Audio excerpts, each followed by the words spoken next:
السلام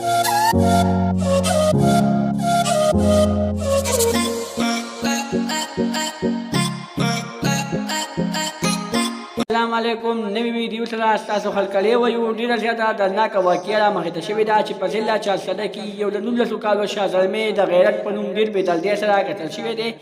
چا قتل کړی دی، په څه وجه یې قتل کړی؟ دوستانو که چېرې تاسو د دې پوره معلومات باره کې ځان قبلول غواړئ، که اوسه پورې چې زموږ د چینل مخه نه وي سبسکرایب کړي، هم اوس زموږ د چینل مخه سبسکرایب کړئ، د نشان څخه مخه ووهئ چې زموږ هر یوه نوې معلوماتي ویډیو تاسو ته په اسانۍ سره میلاویږي. دا واقعه په ضلع چارسده شیرپو کې رامخې ته شوې ده چې یو د 19 کالو شاه زلمې چې نوم یې جهانګیر دی، هغه د غیرت په نوم باندې ډېر زیات بېدردۍ سره قتل شوی دی. چا قتل کړی دی؟ دې جهانګیر یوې جینۍ سره څه تعلقات وو.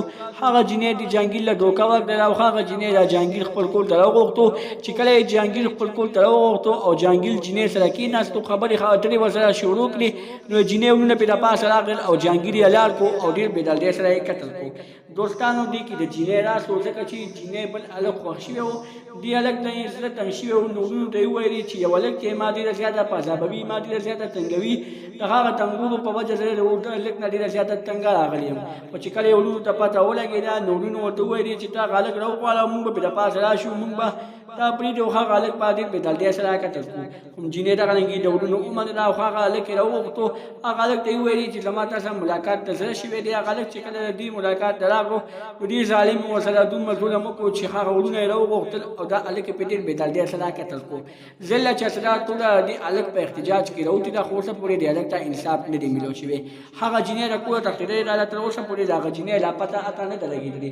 دوستانو دا څنګه حکومت دی، دا څنګه انصاف دی چې دې هلک ته پکې تر اوسه پورې انصاف میلاو نه شو؟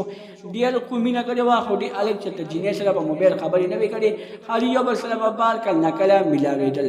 خو دغه جینۍ دغه هلک نه تنګه شوله، دغه هلک یې خپل کور ته راوغوښتو او په خپلو ورونو باندې ډېر بېدردۍ سره قتل کړو. دوستانو دا ډېره زیاته دردناکه واقعه ده، ډېره د غمدغه واقعه ده.